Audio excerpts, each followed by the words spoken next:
But first, I want to talk about economics. And Dr. Richard Wolff is with us, the economist and co-founder of democracyatwork.info. His website, also rdwolf with 2fs.com. You can tweet him at Prof. Wolff, Profwolff. Dr. Wolff, welcome back to the program. Thank you, Tom. Glad to be here. It's always great talking with you about these issues. You know, when I was a kid growing up, there was this show on TV called Route 66. Martin Milner, and I forget his co-host's name. They drove in this little car from one end of the country to the other on Route 66. This was, you know, before the interstate highway system had really kind of taken over everything.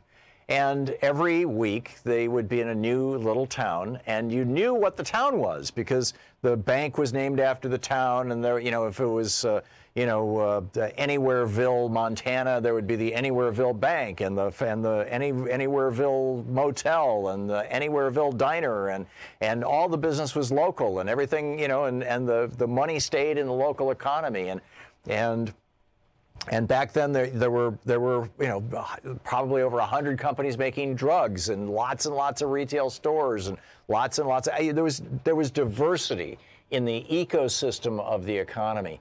And it seems to me, and you know, correct me if I'm wrong on this, that diversity has essentially been shattered, that we now have what looks like monopoly. It's not absolute monopoly because it's not one company controlling the entire drug industry, one company controlling the entire media world, one company controlling all of retail, but 5 or 6. You know, it seems like every sector of our economy you can come up with, you can name 5 or 6 companies that control more than or in the neighborhood of 80% of the entire marketplace in that industry.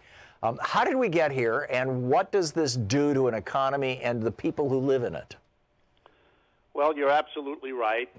That is the norm. In economics, there's a term for it. It's called oligopoly. It's when you don't have one, which would be technically a monopoly, but you have a small number, so small that even if they don't formally get together, they can coordinate their behavior, and so they present to the market almost as if they were divisions of one, even though they are technically separate. So yeah, we see this with the airlines, we see it with the drug companies, we see it with the gas stations. That's right, and the high tech is like that, and it's the tendency that we've had in a capitalist economy from the beginning. And I like your historical introduction because that's the issue. We have been working, we the United States, on this problem for at least the last 150 years. The Sherman Antitrust Act of 1890, the Clayton Act of 1914, countless antitrust legal settlements, lower courts all the way up to the Supreme Court. Over and over again, this economic system sees competition among enterprises resulting in the victory of some and the defeat of others, followed by the winners eating and absorbing the losers until there are only a very few left. And the sad thing is, there doesn't seem to be a lesson learned here. Each time it comes to the surface, as it is doing right now, both on the left and right of American politics, it is as if we're discovering something new. It isn't new. It's the same thing we've been trying to control for a long time. And what we've learned is simple. You can pass a regulation, you can pass a law. We have done that, been there, done that, and it doesn't work. The companies that want to become powerful enough to set the prices in the market, to control and get around the competition that would otherwise limit them, they find a way to use their wealth to do that, to buy the politicians, to evade the laws and regulations, and it's what we have. And so it is a little painful for some of us to read the proposals, whether they come from Tucker Carlson on the right or from Alexandria Ocasio-Cortez on the left, for more reforms, because in a sense, that is what we have learned over the last century does not work.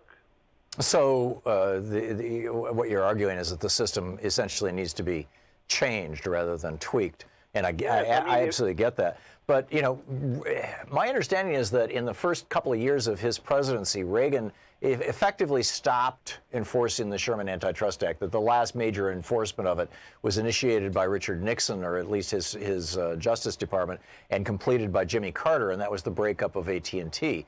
Right. And that when Reagan's basically suspended those rules, stopped enforcing the law, that kicked off this explosion, the mergers and acquisition mania. I mean, it was a big part of the 80s, and it was immortalized in Michael Douglas's movie, where he's yelling, "Greed is good." Right. Wall Street was the name of the movie, as I recall. And so, I mean, why not, at the very least, start by saying, we're going to start breaking up some of these big companies? Well, that would at least be the kind of strong reform that we've had. But I hate to tell you, I don't mean to be the bearer of bad news. I would love to be able to suggest or propose another reform of the sort we've had in the past. But we have broken up corporations. Teddy Roosevelt was a president whose nickname was Teddy the Trust Buster, because he went around busting up the trusts, which were the names that we gave to monopolies, a century or so ago. It didn't work.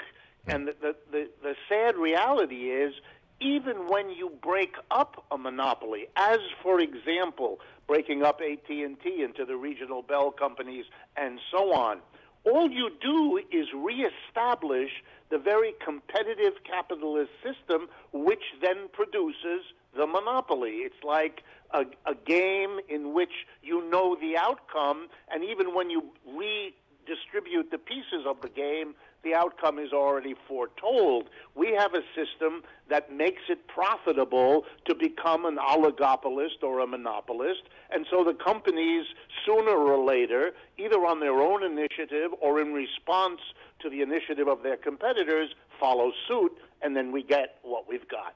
Yeah. It's remarkable. So, as an alternative, you're going to the largest frame here and saying that we need to be questioning essentially this capitalist system and replace it with absolutely. And I think, look, you can think of the last century as a time when we tried very many reforms of all sorts to cope with the monopoly tendency, to cope with the depression of the 1930s, the instability of this system. We have tried a dozen programs, taxes and otherwise, to do something about the income and wealth inequality the system generates. We do all of those sincerely. We make an honest effort, and sooner or later this system undoes those or gets around them or makes us forget or tries to make us forget. At a certain point, you stop doing that, because it is the sign of sanity not to keep doing the same thing when it doesn't solve the problem you're trying to overcome. And that's why I think we're overdue to have that difficult, which I admit, difficult conversation about the system itself, instead of trying to fix it in ways we know do not work. But gardeners battle weeds year after year after year, and at some point they don't throw their hands up and say, screw it, I'm not going to grow food anymore. It's just like battling weeds is part of the territory. It seems like battling monopoly is part of the territory of having a capitalist system. If we're going to throw out the capitalist system and replace it with something else, we've seen, attempts to come up with solutions that are not fundamentally capitalist. The Soviet Union, for example, it didn't work out so well. You look at, China is now, incorporating capitalism into their communism, and very aggressively, as is Vietnam. Where have we seen an alternative to capitalism actually work and produce both prosperity and what, might generally be called freedom? I'd give you two answers. Number one, I agree with the criticisms of the Soviet Union and of China. They have things to teach us that they achieved, and they have things to teach us that we must avoid at all costs. And we have to learn those lessons, just like we have to learn the lessons of what was achieved and what was failed at in capitalism. But I think the human condition is one where precisely you keep looking for the better alternative. I mean, let me give you an example from your choice here. If we can't defeat the weeds with the mechanisms we've had, we don't say, well, we give up. We begin to say, okay, we have to look in a different way. Maybe the last 50 years of using pesticides and insecticides and herbicides are not the way to go. We have made a mistake. We have tried to solve the problem, and maybe we should start all over again and say, let's build an organic system, one that doesn't rely on fertilizer and all the rest of it in the traditional way. And I think that's what we have to do in economics. And as to models, I think we already have them. I like to talk about Mondragon in Spain. I like to talk about the Emilia-Romagna area of Italy, because those are places in the world that have tried to change the system at the base by reorganizing the enterprises so they are not profit-driven. They're driven by the kind of community benefits that an industry ought to serve as its primary bottom line, rather than the profits of a relatively small number of people. And I think if you look at Mondragon over the last 50 years or Emilia-Romagna over the last 50 years, you can see the practical results of an economic system based on a different premise.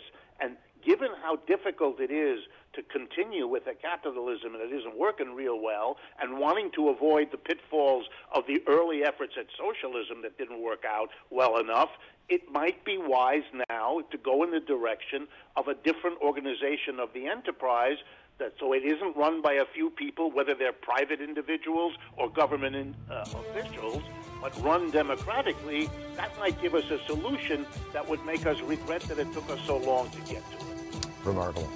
Professor Richard Wolff, the economist, co-founder of democracyatwork.info, author most recently of Capitalism's Crisis Deepens, essays on the global economic meltdown. Dr. Wolff, thanks a lot for dropping by. Okay, and Happy New Year to you. Thank you. Happy New Year to you too, sir. Take care. We'll be back.